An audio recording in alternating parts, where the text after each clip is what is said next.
Hi, my name is Seth. And I'm Youjin. She's a German costume designer. I'm an American opera singer. We live in Berlin. And we're having a baby during a pandemic. Stick around for Seth Learn Dad.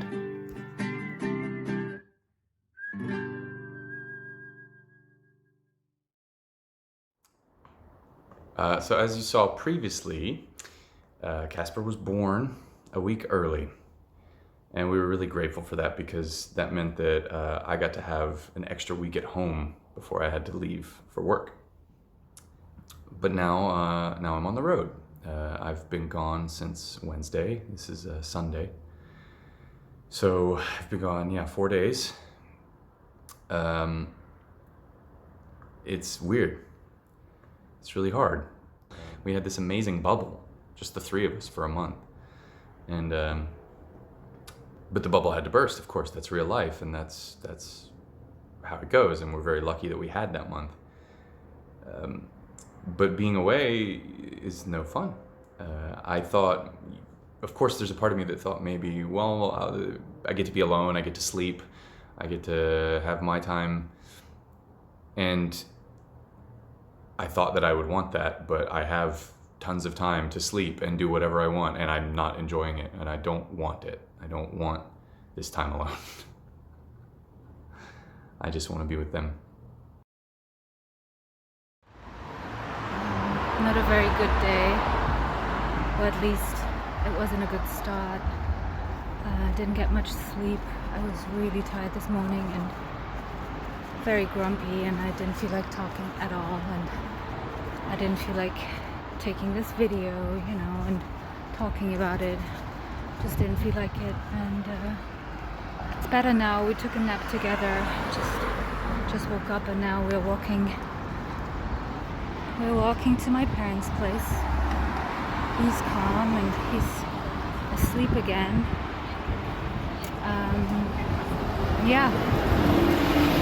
It's just one of these days where I feel trapped and I feel like there's nothing else but him and me, and it's just hard, but something that I need to get used to. I feel like it's not unusual, and it doesn't require any help from other people. This is something I just have to deal with, and I have to accept that it's just a big job, and it's okay to feel this way sometimes. And it's okay to feel bad, and it'll get better for sure, I know.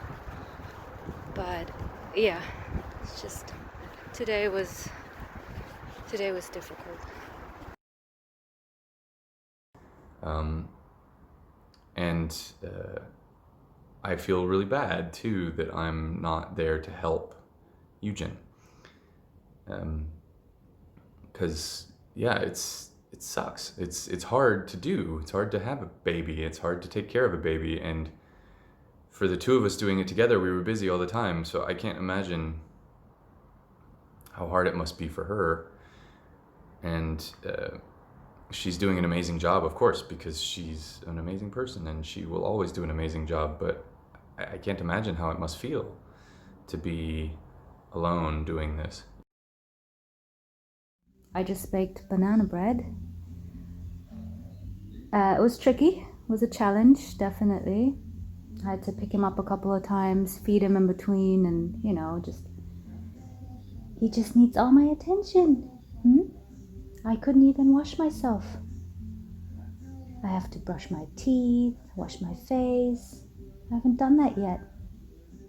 But I can't because he just needs all the attention all the time. You need all the attention all the time. And I can't blame you. But it's difficult sometimes, I wish you would give me like 5 to 10 minutes to do my stuff. But you don't have any concept of time, or, you don't care. You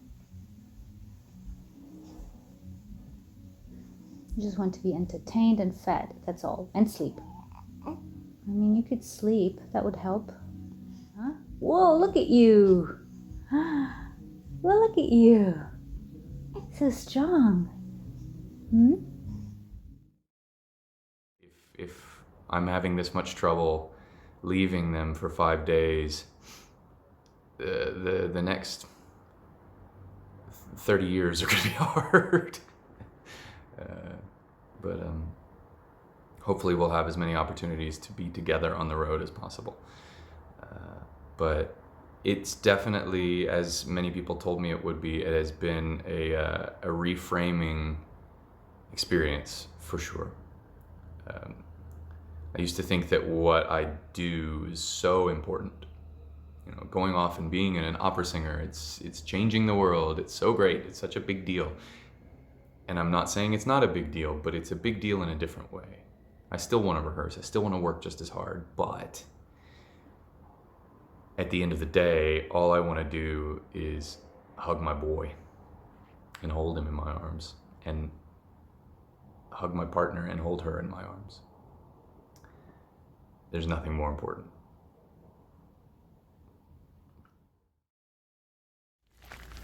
Well, here we are, going for a walk on the Kreuzbergl in Klagenfurt. The good news is our time apart ended up being shorter than we anticipated, because Youjin decided to come and join me here, and we've all four, because the cat came too, we've all four been together in Klagenfurt for the past 4 weeks. And it's been really wonderful. It's made a big difference. Mm-hmm. Just the thought of like being alone with him the whole time was really scary. And I think it was because we had all this time together after he was born, and then just the thought of like suddenly being the only person having to take care of him just was very daunting. And I was really scared, and because he was so tiny and so fragile, you know. But even here in Klagenfurt, I mean, there are a lot of moments where I'm alone with him since you have to work, you know, but like it's different because I know that you'll come home at some point, and then it's two of us taking care of him. And so yeah, that thought just helped. It really helped me get over my fear, I guess. But I think I'm really comfortable now, and I'm really confident about like being alone with him now, and even like for the future when you're gone for weeks and months and we can't come and visit you or be with you for the whole period. And it's just helped me be more comfortable in the role as a mother. And I think I can do it. I know you can. I know we can. I mean, that's it. It's like everything is so uncertain now. Nobody knows what the future is going to hold. But the one thing I know for sure is that we can definitely handle it together as a family. Yep.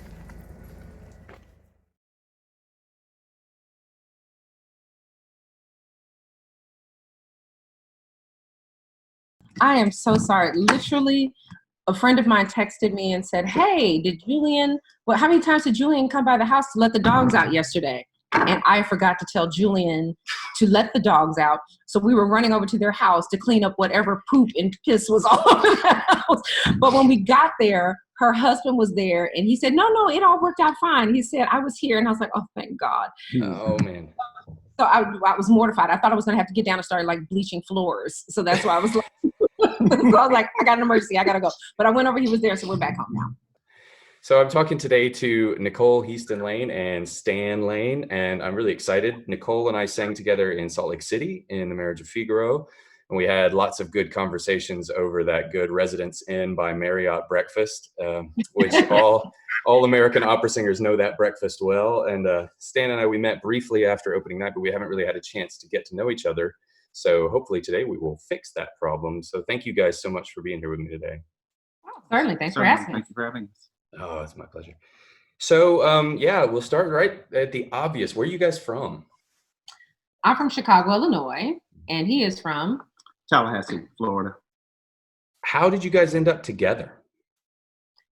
I'll tell this little story. When I came to Houston Opera Studio, I moved down here, and my parents are still best friends with everyone they went to like elementary and high school with. So my dad's friend Ward, his daughter Tony lived down here, and she was the one that found my apartment and all that type of stuff. And when I met her husband, Shelly, I just thought he was just the bomb. He was such a good father and just so warm and just cuddly and just a very good husband and everything. I was like, oh, Shelly is like special. And she said, well, if you like Shelly, you need to meet his brother Stan. And I was like, nah. I said, I'm dating this other guy from Chicago. I'll be fine. But then 6 months later, I was like, introduce me to Stan. So she introduced us, and immediately we knew we wanted to be married. And you know, we waited a little. And she found out I was just the opposite of everything she just described with respect to my brother. Man, if only she had stuck with Shelley, all right? No, exactly. What were you guys doing when you met? You said you were in the Houston Grand Studio. Stan, what were you up to at that time? At that time, I was actually here in Houston. I had just gotten out of the Marine Corps, and I had moved to Houston and was getting ready to go to law school. And so I was preparing to go to law school actually when I met her. Yeah, once we decided we'd be together, I'd already contracted myself for one more year with the studio, and I think you were going to go to school in Indiana for law school. Yeah, I had a few options, you know, given sort of my Marine Corps history, and I did well in undergrad, so I had a few options, but you know, for purposes of the law school that I went to, I'm happy and pleased where I went to law school. Because he stayed, because I was still here. Let's leave it at that. You were in the Marine Corps for how long, Stan? 4 years. 4 years. How did you end up there? I sort of always knew I wanted to be a politician, and so you know, I felt that the first thing I needed to do was you know, service. I think that's the foundation of what any good politician should be, is have that type of service. So I figured, hey, at some point I will be a politician. I'll be making the call, and perhaps I'll be sending someone else's, you know, children out to go to war. So I wanted to experience that for myself. And so, you know, I didn't want to shuck and jive on that. So I said, hey, go for the Marine Corps, you know, like the uniforms, they were really nice. And, they're hardcore. They're hardcore. And so just joined the Marine Corps. And so it worked out really well. Enjoyed it for 4 years, and served in the Persian Gulf War. Oh, wow. Yeah. And so that was, went pretty well. And, you know, I was on a front forward unit is what the Marine Corps is, you know, and so served in the 2nd Marine Expeditionary Force. And after that, went to undergrad, and then pursued law school. And I was going to go the politician route. And then, of course, Nicole sort of swayed me against that. I thought my mouth would get him in too much trouble. I was like, it's hard to be a politician with me by your side. I say everything. I said that, 20 years ago when we first got together, but now the way things are rolling now, shoot, I could be president. Absolutely. Yeah, so, yeah, that is. Well, I'll vote for your ticket, that's for sure. So you say that when you guys met each other, you knew pretty quickly that this was the right pairing. How far into that process, or how long after that, did you know that you wanted to have children? I mean, I knew I always wanted to have children. That was always a guarantee for me. But the two of us really enjoyed each other's company. And we waited about 6 years before we decided to start getting pregnant. I mean, we had people all the time like, oh, when are you guys going to start? When are you guys going to start? When are you going? And it was always that pressure. But we never put that pressure on ourselves. We were like, it'll happen when it happens and when we're ready. And I think we both wanted to be at a certain place in our careers too. Because, you know, with him coming right out of law school and me coming out of the studio, we wanted to have some type of momentum before we, you know, just stopped, because we didn't know parenthood, you don't know what you're getting into until you're there. I mean, I come from a pretty large family, so I have 4 siblings. So, you know, I was certainly looking forward to have a family. I think that the issue with us was perhaps the size of the family rather than, you know, if we were going to have a family. I wanted more, he wanted less. Yes. Oh, okay. I guess that makes sense. When you come from so many, maybe you want to have a little peace and quiet. That's exactly his excuse. Exactly. So how many children do you have then? We have 2. Morgan's 16 and Julian's 13. Okay, great. And where were you then in your careers? You said you wanted to get to a good place in your careers before you decided to have children. What was that like? Where were you career-wise when you decided to make that decision? I got pregnant right as I was making my debut at the Met. Oh boy, I announced it to my parents at my debut that I was pregnant with Morgan. that's Yep. fantastic. Yeah, and for me, I actually I started out as in-house counsel, and I don't know if you recall, but shortly Enron was a major player in the oil and gas industry, the big trading entity, and they went bankrupt. And so as a result of that, I ended up, I was a gas and power trading lawyer, and it just basically totally unhinged the industry. And so it forced me to go to a large law firm for 2 years. I was just starting out at a large law firm when Nicole gave me the call that she was pregnant. It was a lot of laughter and Yes. tears. Laughter and tears. Man, you know, I guess there's never an easy time to do it, is there?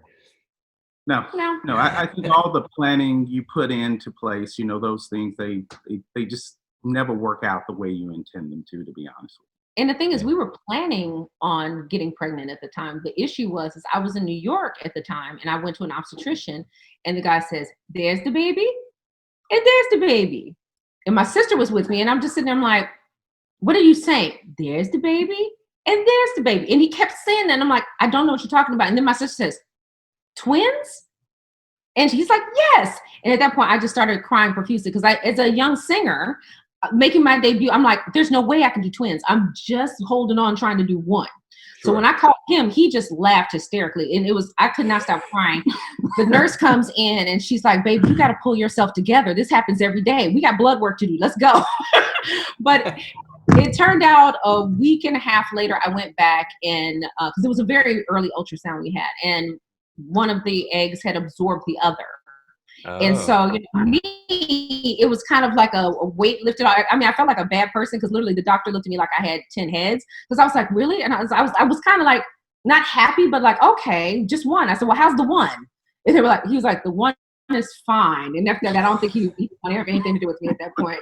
But for me, I was like, "Okay, I can handle one." But it was two at first, so it was a little scary for the first week or two. I sang all the way up until delivery because for some reason, I just thought I was going to be Superwoman, and I went back to work. I did my first Despina in Dallas 6 weeks after I gave birth to Morgan. that's a And physically active role. Yeah. And I was like, "Oh, I can do this." You're young and stupid. You're just like, "I can do this." And it was the first time ever in my life that I had to write down my staging because I was so sleepy that I couldn't remember what we did the next day. That pregnancy brain is real. So understand that with your wife and have patience. There will be times when she will not barely remember her name. And so it was weird. And it was one day I actually went blind because my mother woke me up. I said, "I'm just going to take a nap between rehearsals." And she came running in because she traveled with me. And she said, "Nikki, you're supposed to be having a rehearsal right now." And I just jumped up like this. And all of a sudden, just everything went just white. And I just couldn't see anything. And I was like, I can't see. And everything was a blur. But I still got in the car and drove to rehearsal. That's how committed I am to my craft. And so I went to rehearsal and still couldn't see because I was driving really slow. And I got there and I was like, I really can't see. And they said, "We'll call an obstetrician for you." But by the time I got to the obstetrician, I could see better. And he said, the jolt of you waking up and the stress of you feeling like you were not going to be at rehearsal on time, your blood pressure must have shot up and it just caused you to lose your sight. And I was like, I will never do this again. And I made it through that production. Everything went fine. But when I got pregnant with Julian, I made sure that I had 3 months before I went back to work. Okay. But I still sang, but before I went to work, I had to. Yeah, and it was- sure. But Stan, you were still in Houston at this time while she was pregnant, off singing. Right. Yeah, I did. I remained in Houston, and it was a good thing for me in terms of, I was a young lawyer just starting out, so Right. working, extremely long hours as you're expected to do when you're just starting out as a young lawyer.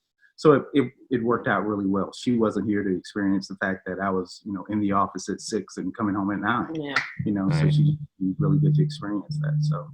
What about while the kids were growing up? What was the relationship like to staying connected to them as a mother while you're home versus while you're on the road? And for you, Stan, what was that like being the dad at home while Nicole was gone? Did you travel much with the kids? Just give me an overall picture of what it was like as they were growing up.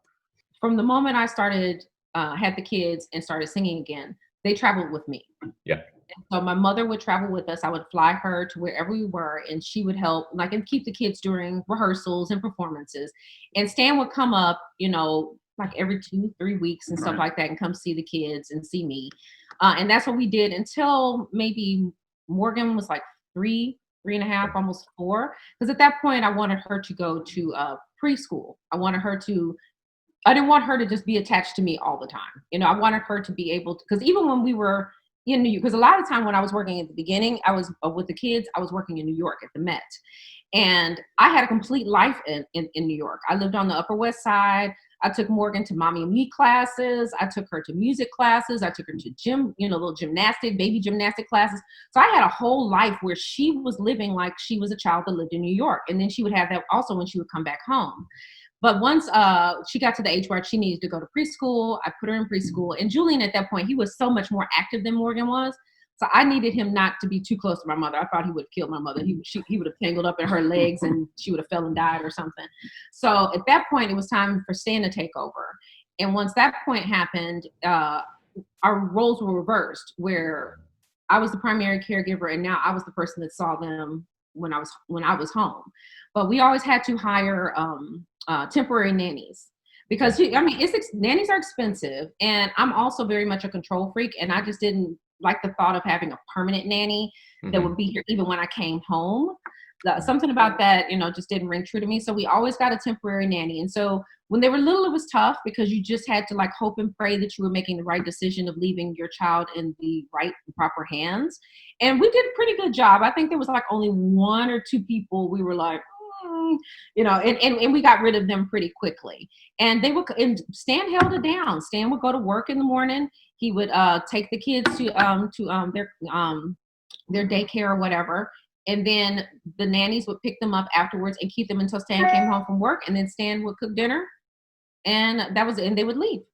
That was kind of interesting because Nicole would go away for a period of time. The nanny and us would have, a nice, setup where, everybody, knew what to do. We were just really grooving well together. And Nicole would come home and be like, okay, this is over. And I'm like, okay. Mama's home. Yeah, exactly. I'm home. And I'm like, okay, look, I would say, the Marine Corps sort of comes out of me when Nicole was gone. Yes. Everything is a script. I'm very regimented.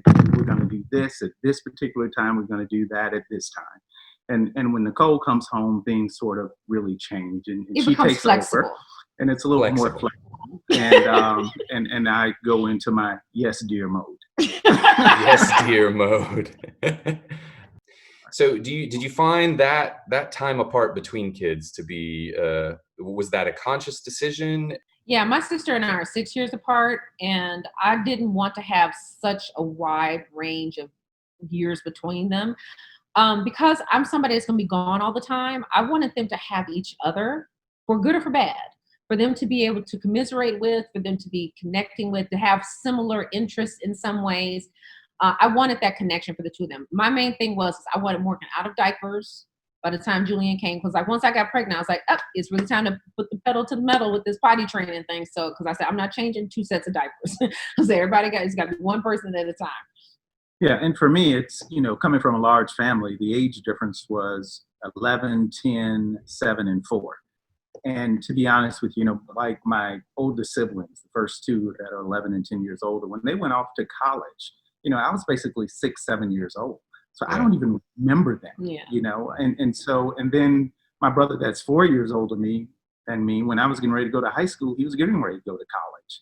So it's just a big dynamic there that you really can't relate to them. And it's almost like they consider themselves either a parent to me rather than a sibling in a lot of instances. So I would say 2 years is sort of, in my opinion, a really good difference, good age, the right age difference. But I also would say that, there's a lot of infighting as a result of that, because they're fighting for the same friends, they're fighting for the same rights and all of that. Yeah. So there's a dynamic that comes with that. Yeah, it's pluses and minuses to it, but I'm happy with the decision we made there. But you say there is fighting because of their closeness, but also do they? I bet they have a special bond underneath that. I'm sure. Yeah. Oh yeah. they're scheming constantly to try to get one across on us. So that happens all the time. But no, Morgan got in a car accident a couple of weeks ago, and it was funny. Julian was yelling at her before we left the house. They were fighting about something, and when Stan got the phone call that Morgan was in a car accident, I went to go get her. Julian didn't even put on shoes. He broke out and was like, I got to be my sister. And then he was sitting there holding her and, consoling her the whole time. And I was like, and Stan was like, he's out here with no shoes on. And I'm like, he is here for his sister. I don't care if he doesn't have shoes on. And so, and he was all supporting her and stuff. But then when Morgan stopped crying and she was feeling better and stuff, a few hours and went by, he was yelling back at her again. It was like something went by. Like now that she was okay, he was like, So it's just, sibling rivalry. So yeah, he's allowed to torment her all he wants, but when somebody else does it, then no, he ain't having that. No, she ain't having it. Both of them are very protective of each other. So Nicole, I know you had a musical mother. Stan, do you come from a musical background at all in your family? Not at all. No. But I do have a great voice. So no. Oh no, yeah, he does. He doesn't use it, but yes, he does. Oh, I believe him. So how did having a musical mother lead you to finding music as your passion? My mother grew up on the west side of Chicago, and my grandmother they weren't wealthy people, but the one thing that my grandmother thought is that education and music were things that were going to, push you forward, and the culture of music was classy. So she made her daughters play piano, and so my mother, that's what she went to school for. So she insisted we play the piano, and I couldn't play the piano. It just was not in my fingers. But my piano teacher heard me singing and said, she sings along with the melody when she plays. You should put her in the Chicago Children's Choir. And so that path led me on to being Nicole the singer instead of Nicole the pianist, because that wasn't happening. How does that relate to how you relate to your own children and their musical endeavors? Morgan, I could tell from the very beginning, like she could hold a tune really well, like when she was really young, like it was always in tune. She never, she had good rhythm. I was like, oh, and Julian had a nice voice too. And so it was like, so I just nurtured it. I mean, we always play music, like especially in the car, and we always sing. So it was just kind of natural, just her doing that and him doing it as well. So. Yeah, and there was a period I was really concerned about Morgan because, when the daycare years, Morgan would just say, I'm going to be an opera singer like my mother. And I would look at Nicole and be like, can she sing? So luckily, we found out she's able to sing. But I remember Nicole's like, I don't know if she can sing or not. Yeah. She like to sing opera, but she can sing. She had nice. Yeah, it's funny because I think I have some experience with what it's like for a person from a non-musical family to suddenly say, I want to be an opera singer. That's a bit of a shock. But like, if your kid does come to you and say, I would like to be a professional performer, I don't know if that's happened to you on a serious level, but if so, is that something you're prepared for or something you're eager to encourage? Morgan has come to me. I think she more so really wants to do musical theater or pop. But I want her to have like an opera foundation. I want her to have that technique so that she can do whatever she wants to do. Like right now, we're over here in this corner of the house because she's in the other corner of the house doing the Houston Opera Studio, not the Houston Opera Studios, but Houston Grand Opera's virtual opera camp starts today. She's doing that. So I want her to have that foundation to figure out if it's something she likes. But what's weird is that we're in this situation now, COVID, where I'm realizing my job is completely obsolete. It's so hard to do. And I'm like, man, am I guiding her in the wrong direction? But she loves to sing. And so I want to encourage her to do that. And, it may take her someplace else. It may take her into administration. It may take her into schooling. Who knows? But she has a lovely voice, and I want to encourage her to do what she can with it. God gave it to her. I want her to use it. So you have worked a lot in Europe and the US. Mm-hmm. And something that's interesting to me, because we find ourselves in a very strange time in a lot of ways, but a time of great turmoil in the US, and it's spreading all over the world. A lot of countries are waking up to things that they've been ignoring. And something that is interesting to me is the relationship to equality and racism in Europe. I find it to be a fascinating discussion because they have a very different relationship to that here. And I I find that the people here want to do better about it, but they don't always know how or know what the problem is. And I'm just curious to know from your experiences singing in both countries about racism in opera, for lack of a better way to put it. I know it's a very broad topic, but I don't know if you have. I'm particularly focused, I think, on how you see each place is doing on this subject. Well, it's interesting because Europe, I think, is it's kind of, how do I say? It has its good and its bad because there's places in Europe where African American singers can sing and thrive. And then there's some places where they won't even hire, even think about hiring African American singers and have issues. I mean, and I think a lot of the time, like you say, I think you said it best that there is a difference in how racism is treated in Europe as well is, contrary to how it is in America, because we have such a deep-seated history with it as far as slavery is concerned. So it's different here, but like there, it's just because a majority of the time you get Africans in Europe. Right. And you don't get African Americans, and so there's always this. There's a difference between us, between Africans and African Americans. We could not be more separate of a people, just even though we have the same skin color. I found that sometimes you'll get places that are really embracing of people of color because they find it interesting.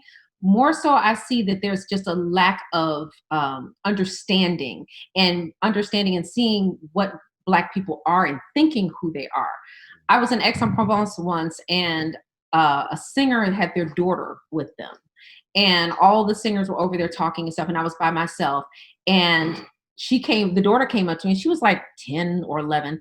And she came, tapped me on the shoulder, and she was speaking in French. And she said, Nicole. And I said, yeah. And she goes, Dynamite. And all of them started laughing. And I looked over, I was like, what the hell is wrong with these people? They all thought it was funny. They sent her over to see it, but their reference was they had seen an episode of Good Times, right. And they think that's what Black people are. And I'm like, that's not what Black people are.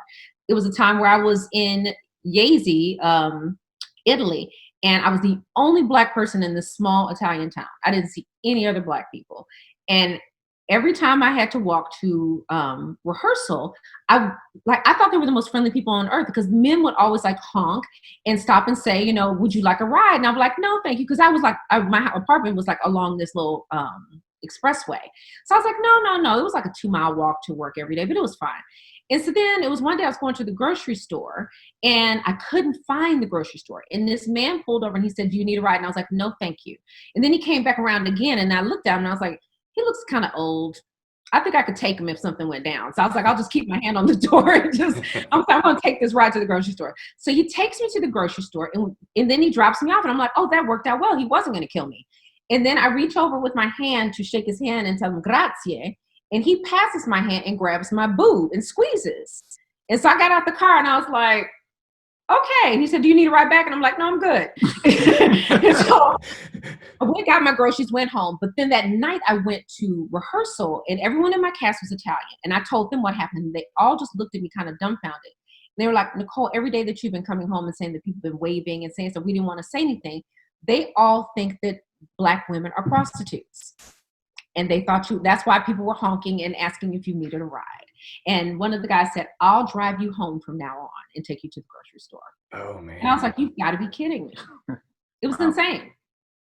So you get stuff like that. You get that all the time. But then you get people who are they're so into the color where they're just like, it's so beautiful and I love it and I love the color of your voice. And they get all into it. And then you get the absolute opposite that know nothing about Black people and have one specific thought of what Black people are. And that's what you get in Europe.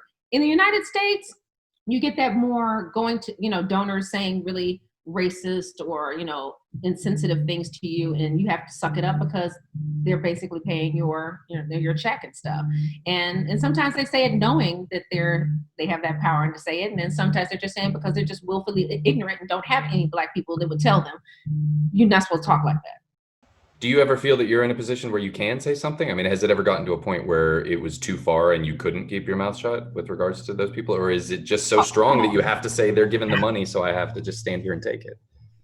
Well, Seth, you know me, honey. I always say what I say. For me, I usually don't have that much problem because I can try and craft things in a way to say, because, or I'll just, like if it is someone who is that high up, I will say, like, oh, okay. And I'll leave and I'll never speak to them again. But if it's someone that's on my level, I have no problem just like, because a lot of times people just don't understand. And you have to let them know this is not appropriate to talk to me this way. And I don't care if it hurts their feelings, because a lot of times people are like, well, I'm not a racist. I didn't say you were one, but you can't talk to me. This makes me uncomfortable. You won't do that. Well, what about the flip side of that, which you mentioned, where you have some people who are so fascinated and so excited about your skin and all this stuff? Is that something that makes you uncomfortable as well, or is that something that's flattering? It's something that's a little bit of a mix of both. It's a little weird sometimes, because then you'll have people coming up wanting to touch my hair, and it's like, well, how do you do this? Or you don't have to have a tan. It's all of that little stuff, and that type of stuff I've learned to just wash over me, because sometimes I really know it does not come from a place of it's not an evil place it's coming from. But I don't want people touching on my hair and doing all that type of stuff, because I don't do that to white people's hair. I don't go touch their hair and do all that type of stuff. So but I know that it's coming from a place of like, they want to know more, and I have no problem telling people about being Black and Black experience and stuff, and letting them know, because the thing is, like I said, if not, you get dynamite. People have no idea. Stan, what is this? I mean, what is, as a person who's not in the opera business, what does this feel like to have to hear these kind of stories about what she has to go through sometimes to do this job? I mean, do you have similar experiences in the legal field or in the military for that matter, or? Well, with respect to me in the legal field, I don't have those sort of issues because of where I sit in the company. I mean, being a lawyer, I tend to work with typically the executives. And so as a result of that, when I walk into a room, I'm sort of there to solve a problem for them. And so that everyone's very receptive to my thoughts and my ideas, so it's a really dynamic sort of at work. Assuming you can land that job and get it. I think that in terms of, if you look at, I'm in the energy industry, and it's not a very diverse industry. So if you can land one of those jobs, it's great. But I do think that there's issues in the industry that needs to be dealt with. So we'll hopefully this renewed interest in diversity will address some of those issues. But the thing that I have in terms of being in the setting that I'm in at work, when I walk into the room, I'm considered a smart guy that's going to help resolve issues, versus when I leave the office, things are a bit different. I'm just another Black guy that's probably, maybe going to rob somebody or looking to do something bad. So that's the major difference that I see from, day to day. And that's what's also interesting is that, like, for the two of us, is that, until people know, like if I say I'm an opera singer, then people are like, oh, you're an opera singer. It makes people feel differently about me, in the same way, like if he says that he's a lawyer, it makes people feel different about him. I don't think that should be an issue, no matter what I do. If I worked as a postal worker, or if I was, worked at McDonald's, I don't think that should make a difference. When I was in San Francisco, I was covering years ago in San Francisco, and I went to go see a show that they were doing out in a park. And I was sitting there on my own little blanket, and there were 3 older white women behind me. And they asked us to stand up and sing the national anthem. And I sang. So when I sang, of course, they were all like, oh my gosh, who are you? Your voice is beautiful. And I said, I'm singing with the opera right now. I'm here to support my colleagues. And they were like, oh my gosh, we've had Placido Domingo at our home. Would you like to come to our home? It's like, we would love for you to come over and have lunch with us sometime. And I just sat there and I was like, when was the last time y'all picked up a Black woman on the street? I was like, come on. It was just the weirdest thing. And I was like, that me being an opera singer made me accessible to them and okay. Yeah. Here. And that happened a lot initially when we were married, and when we just got married, and we would go on vacation. I mean, we would meet people, and typically they would be like, they would see me and like, oh, you're a big guy. You play football or basketball or some other sport, and I'm like, no, I'm a lawyer. And then when we reveal that she's an opera singer, we get an invite to their summer home. Yeah. Summer homes. We got invited everywhere. Get invited everywhere. So. Well, that's a nice perk, I guess. Although then you probably have to. I never took anyone up on it. I was suspect of, no, that doesn't sound right. But. So after that last jarring transition, let's get it back to to parenting, but on the same subject, like, because I've been thinking about this a lot, just, bringing a kid into the world these days with everything that's happening before what's happened in the past 2 weeks. But then on top of that, like, how on earth am I going to talk to my son about these kinds of things? And I just want to know, as for you guys, like, what kind of conversations are you having with your kids right now, if you don't mind opening up about that? Well, I'm going to tell you this. You're having your child during the middle of a pandemic and all of this racial upheaval. I had my child after September 11th. Yeah. So it seemed, I felt the exact same way you're feeling. Because I remember, because Morgan was born in 2003. And I remember in 2001, I sat there and said, I don't know if I want to bring children into this. I was like, this is not, and I always wanted to be a mother. I was like, this is just too much. I said, this world is just crumbling apart right up under me. But I still went through with it. And Morgan's birthday is September 10th. And I induced on the 8th. And I was inducing for her for 54 hours. So it was rough. So about the whole time, the only thing I kept thinking about, even though I was in labor for 54 hours, I kept saying, please, Jesus, let her come before September 11th, because I don't want everyone mourning on her birthday. Because at that point, that was when everyone, I cried every September 11th, like 5 years. Yeah. So, I was like, I didn't want that for her.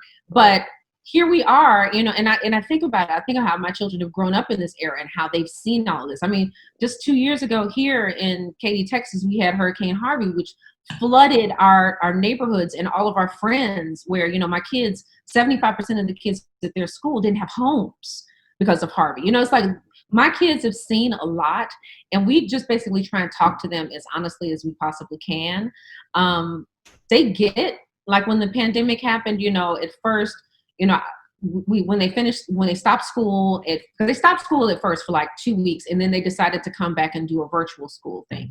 But I didn't let my kids leave the house, and I just had to put it out to them. I said, look, I love you guys, and I know you want to go out with your friends and be out, but understand, Morgan has asthma.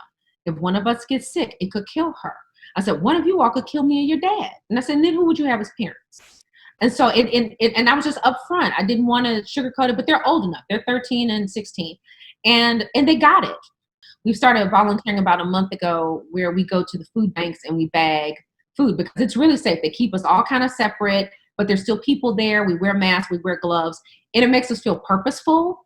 It gets them out of the house where they're not sitting here all the time. So, but we're just trying to be honest with them. But like with the racial stuff, I mean, really and honestly, like what's going on now is not anything new. We've always talked to them about stuff like that. Right. This has always happened. It's just that now all of a sudden people don't have distractions of, sports games and movies and jobs and all that stuff to distract them from seeing what is happening to Black people in America with the policing system. So now people see it, and now everybody is up in arms about it. And I've had white friends be like, oh my God, aren't you just horrified? And I'm like, I'm not surprised. I said, this happens all the time. You're just noticing it for the first time. Right. Really noticing it. Yeah. Because usually you notice it, you see it on the news, and you turn the channel, or you go to your Zumba class and you don't worry about it no more. We don't have that. Right. We don't have that in our house. In our house, we've talked about that, and we deal with it all the time. Yeah. Yeah. I mean, almost every one of my Black friends has told me about, the conversation that you have to have around the time you're a teenager. That is a conversation that I never had to have with my parents. And I don't know if you want to talk a little bit about that. Maybe Stan, what is that like? What do you feel the responsibility to tell your kids, or do you feel that maybe where you live it's different? I don't know, but With respect to Julian, I would say that I have to raise him for the world that he has to live in, and not the world that I want him to live in. So we do have to address these issues, but it's not something that we just start addressing based on these last two events that has happened. Right, This has been something that we've been dealing with ever since he's been born. So it's a matter of just, again, constantly, as these events unfold, we sit down with him and I have a discussion with him about, hey, this is how you're going to have to interact with the police. And, I haven't done that with the most recent one that occurred in Atlanta, but I'm going to do that as well, is just sit there and say to him, hey, look, you see this police officer is interacting with him for a substantial period of time. He's almost sort of, like trying to gaslight this guy to do something and arrest him, so you have to be prepared for the fact that if you encounter police in this particular way, that, you may be there for a substantial period of time. So it's just, again, preparing him for it and just having those discussions with him. And as a kid, I mean, we live in a neighborhood, pretty affluent neighborhood. And as a result of that, a lot of the kids here they're obviously not Black, they're white. And I remember when Julian, years ago, they have these, they call them airsoft guns. And they basically look like a 9mm gun. But they shoot these yellow airsoft bullets. And so he always wanted one of those guns. And I was like, I can't buy you one of those guns, and you can't play with one of those guns. And we would see the kids throughout the community running around with those guns. I'm like, someone would call the cops and say, I see a little Black kid. It looks like he's got a gun. And that could be the end of it for him. So there's just certain things that he can't do. And he has to sort of recognize that. And I have to prepare him for the world that he's living in rather than the world that I want him to live in. And the advice that I would give to you in terms of, what do you share with your kids? I would say you have to have these conversations with your kids.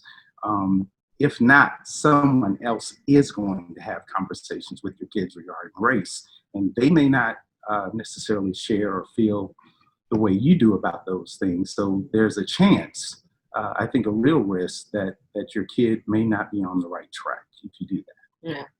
Because like what he was saying, I mean, those kids who were playing with the guns like his little friends, they were like 6 years old. All of them had it. It was like 6 to 10 years old. And I remember Julian was playing with one. I said, you can never play with that gun. He said, but Nick plays with the gun. I was like, I don't care about Nick. Nick ain't going to get shot. I said, we're in a neighborhood where you're sitting with a whole bunch of little white boys and all of them are playing with these little guns and they see you with a gun. The police are going to come at 6 years old. Why? Because Tamir Rice was 12, 13 years old and got shot playing by himself in a park. And it's like, you can never, ever play with that type of stuff. And so I told the parents, I said, if y'all playing that, y'all got to send Jim home. So he can't stand there and play that. And they didn't understand. They couldn't fathom. They were like, oh, okay. And they would sit there and they would send them home. They didn't get it. Well, you mentioned that you guys are volunteering. Is that a big part of? That's something that I'm very interested in for my kids too. To help them learn to give back to whatever community they are attached to. Tell me about that with teaching your kids to be volunteers. It's something that I really feel very passionately about. I want them, they've been given a lot. They have a lot of things in their life that most people don't have. They've experienced a lot of things that a lot of people will never experience. Yeah. And just like we like to do a lot of things where I get out into the community and I see the people in our community, help them. But right now we're in COVID, so we can't do a lot. So the one thing we're doing now is like going to the food banks, to various food banks and helping them pack food. And to me, it's the most humbling thing in the world because I can go to the grocery store. I go to the grocery store every Thursday and I stock up and we eat whatever the heck we want to eat, probably more than we should, but we do.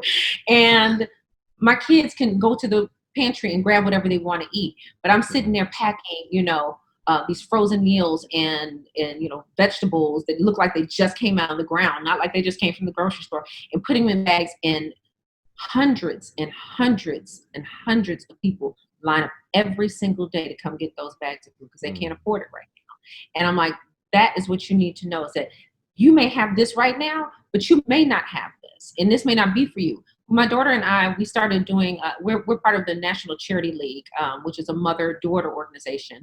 And Julian and I just started YMSL, Young Men's Service League.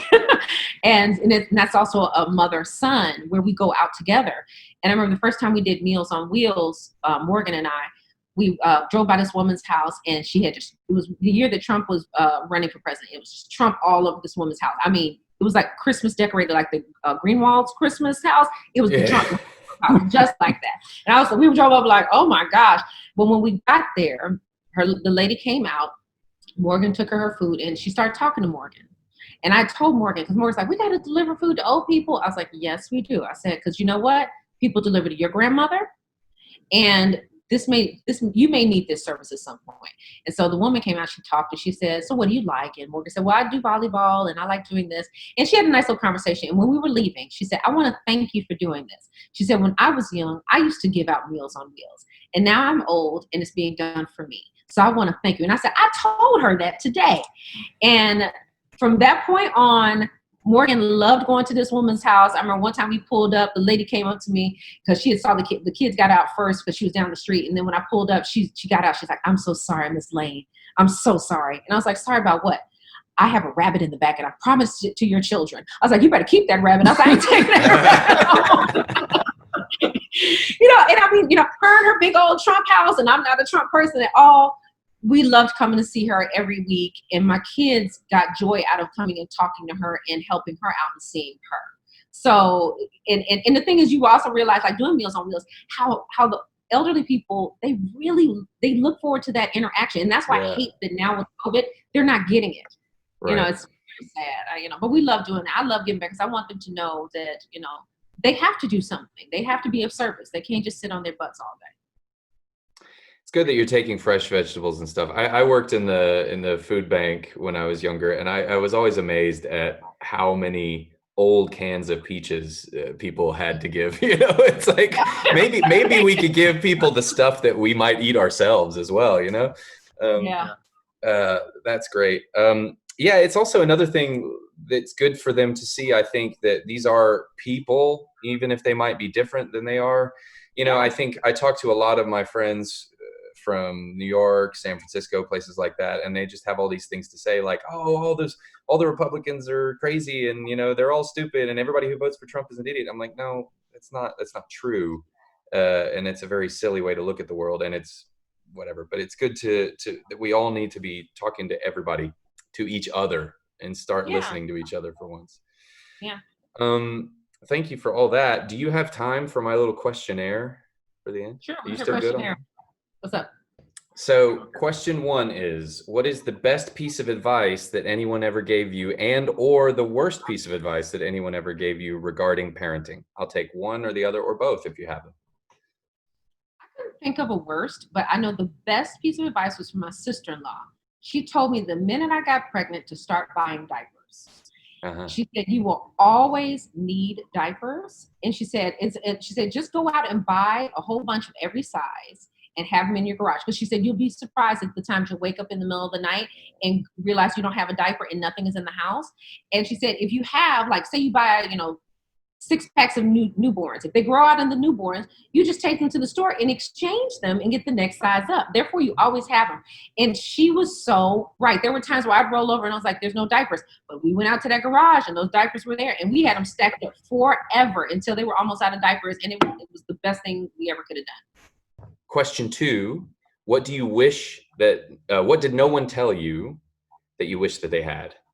People mentioned it, but it's like you really don't realize it. To get sleep before the baby gets here. I mean, for real.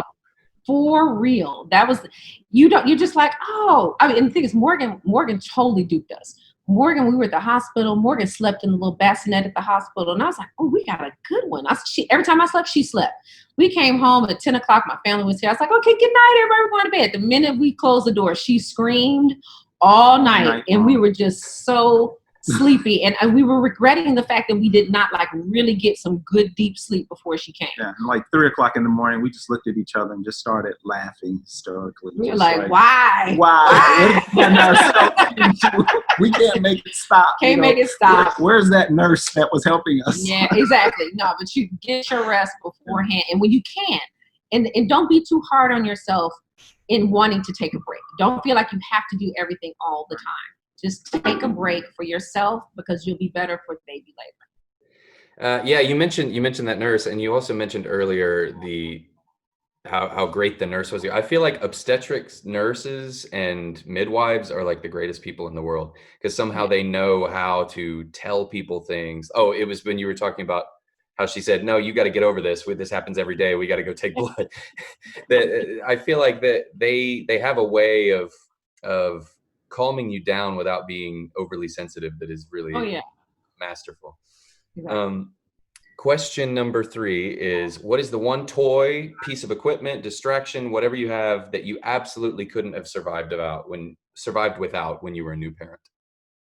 Okay, now I'm sure things have upgraded since then, but when Julian was little, they had this bassinet. No, not a bassinet. It was like a little chair, and it swayed from side to side and front and back, and it was like at an angle. So I could swaddle him and put him in it. Where Morgan cried all night, Julian did not. I could put him in that because it kept him in motion, and he didn't, because when you put them in the bassinet, they're still, and you want to lay them on their back.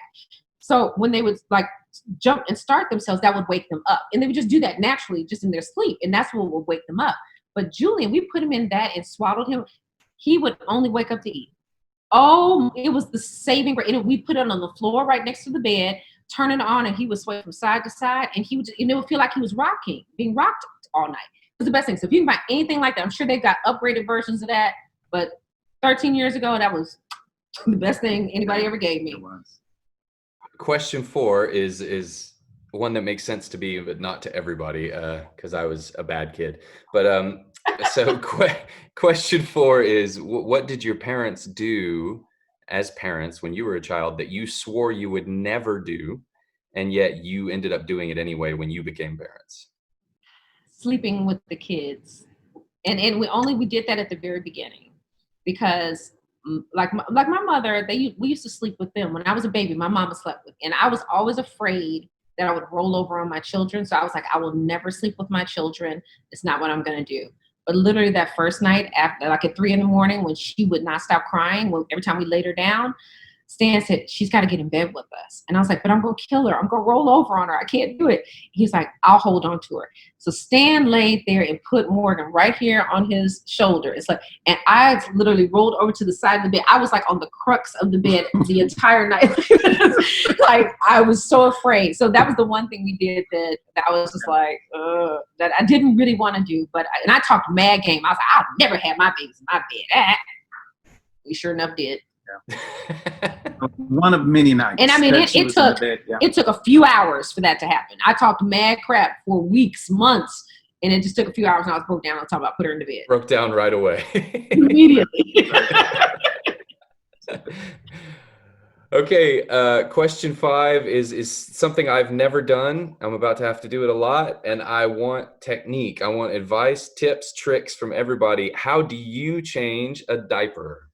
Do you know what you're having? Are you having a boy or a girl? We are having a boy. You don't have to tell me. You're having a boy? We're having a boy. Yeah, definitely. Congratulations. Well, here's my best piece of advice for you. Always, when you're taking that diaper off, have that other diaper covering his wiener. Because as soon as the air hits it, it's going to go, it's going to go off like a sprinkler. So you need to be prepared for that at all times. If not, you're going to get a nice little shower every time you take him. So you take it down, but as soon as you start taking it out, you cover it with the other one, and then pull the bad diaper from up under, and then slide that one out in there. And that way it keeps you covered. Mm-hmm. The main thing is with diaper changes is that, especially in the beginning, you're not going to get it right a majority of the time. So there's going to be a lot of leakage. My thing for you to do is to carry as many wipes as possible, because you'll be surprised that you'll put them in a car seat or something, and when you're ready to pull them out, there'll be poop all the way up to the back of their neck, because it'll come all the way up there. It'll just ooze on up because that diaper may not be on right, or just have an explosive diaper. So always be prepared with wipes. Wipes will save your life, and extra clothes. Always leave the house with at least 2-3 extra clothes every time you roll out the house, because there's going to be a couple of changes that are going to go down. But that diaper it's only going to do so much. Yeah. This is how I've been selling this web series to people, telling them about it. I said, haven't you always wanted to hear Sopranos talk about poop? Because that's what we're getting on the show. And so far, it's going really well that way. Okay, then one more thing. I want you to tell me, if you don't mind, I'd like to hear about the Purple Robe song series. Okay, the Purple Robe song series came about with me being on Facebook and a friend of mine having this 30-day song challenge little piece of paper that you could like see the song, like say it says day 1, a song with color in the title. And she put it on her Facebook page, and all of her friends would say, oh, this song or that song or this, And I was like, oh, that's cute. And I was like, I could sing a song for every one of those days. Because I was just looking at the list of the 30 days. I was like, I could sing a song. I said, well, maybe that'll be something to keep me busy. And so it just started off with me just starting off that very first day singing Born to Be Blue for the first day. And then my hair was looking crazy the next day. And I said, well, why don't I do summertime and act like a real mother who is like going through, because a real mother does not look as polished as Clara looks in that opera, So, and so then it was just like, it was this release thing of like, I'm going to sing whatever I want to sing. For the first time in my life, I'm not singing what someone has hired me to sing, or it's somebody's church, whatever. I said, I'm going to sing R&B if I want to sing it. I'm going to sing a mezzo aria if I want to. I'm going to sing a man song if I want to. I'm going to be funny if I want to. I'm going to be sad if I want to. And I was like, this is all under my control. Well, that's all the questions I have. Is there anything else that you wanted to say that I didn't ask you about, that you wanted to talk about? Find time for yourself with her. You have to, there's going to be so many times that you're going to want to feel like, you may feel a slight tinge of guilt, like, oh, I don't want to give the baby away to somebody else, because you have to make time for each other to make yourselves work. So everything can become very consuming to just about baby. And you don't want to lose track. And one thing I'll also say, make yourself very hands-on, Seth. One thing that I've noticed, this was one thing that was also told to me, was another piece of advice, was let Stan change diapers. Let Stan feed the baby. If he screws it up and does it wrong, let him do that. Don't step in and say, no, this is how you do this. No. And take over, because when it pushes him out of the situation, and I wanted him to be very involved in the situation. Yeah. And like that first month, Morgan, I was breastfeeding her, and that was all on me. And every night Stan would wake up and be like, man, I'm so tired. I'm like, yeah, you were snoring while I was like breastfeeding all night, dude. But when that month came where they said there wasn't going to be any nipple confusion, where we could put her on a bottle of breast milk, Stan took Morgan into the guest room, and he slept with her for that like 2-3 weeks, where it was like, he left me. And I remember that first night I heard her cry, and I put my feet on the floor, and then I was like, oh, wait, I ain't gotta get up. I went back to sleep. And she never did. I never did, really. Honestly, I never did after that. Stan always says that too. He's like, Nicole, because he watches over them all night. Like if the slightest noise, Stan is up and checking on.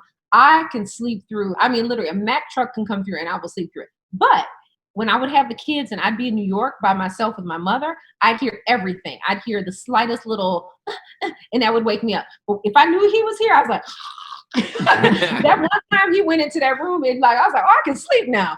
Yeah, be patient with each other. I think that's really the key. Oh yeah, be patient, because y'all gonna be tired. Yes, you're gonna be tired, and you're not gonna screw the baby up. It's you're not. It's a long. He dropped Julian on the head, and he's still here. Well, maybe not. You dropped Julian on the head. I gave him a scare, but it didn't fully drop it. So it fully dropped it. I almost divorced. It was going through my head. I'm like, I'm about to kill him and divorce him. Which do I do first? It's time for the Purple Robe Song Series, and it is day 10, and the theme is a song that makes you sad. It's weird because songs that make you sad can also make you nostalgic. It can make you wistful. It's a really interesting thing because you avoid things that make you sad, but you don't with sad music. And the song I chose is a song that touched me when I was a child. And that song is Baby Mine from Dumbo. As a child, I was growing up, I was overweight. And so I was mistreated a lot by children, by adults. It was rough going. And when I went to the movies for the first time to see Dumbo with my mom, I was in the balcony and I immediately connected with this elephant that had big ears. I was 5 or 6. And I remember saying, that's me. And then the moment came where he was all alone and his mother was in jail and he went to go visit her with tears coming down his eyes. And she sticks her trunk out and she puts him in her trunk and says, I got you. I see you. They may not see who you are, but they will. And immediately I was like, that's my mama. That's my granny. And it touched me, and it always has. I sang this song to my children as a lullaby. So I'm going to sing it for you today to remind those of us out there who may not been the most perfect for everybody else, that you have somebody out there that sees you. Baby mine, don't you cry. Baby mine, dry your eye. Rest your head close to my heart, never to part, baby of mine. Little one, when you play, pay no heed what they say. Let your eyes sparkle and shine, never a tear, baby of mine. If they knew all about you, they'd end up loving you too. All those same people who scold you, what they'd give just for the right to hold you. From your head down to your toes, you're not much, goodness knows. But you're so precious to me, sweet as can be, baby of mine.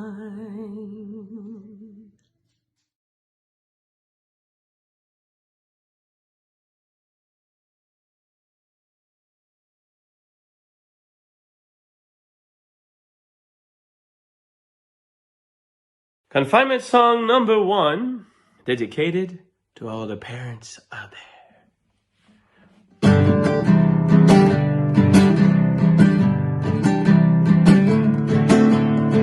Day 1, this is fun. There is cooking to be done. There is food for everyone, but it's still just day 1. I like this. Together, we are all in this together. Working all the time is over. This is everything and better.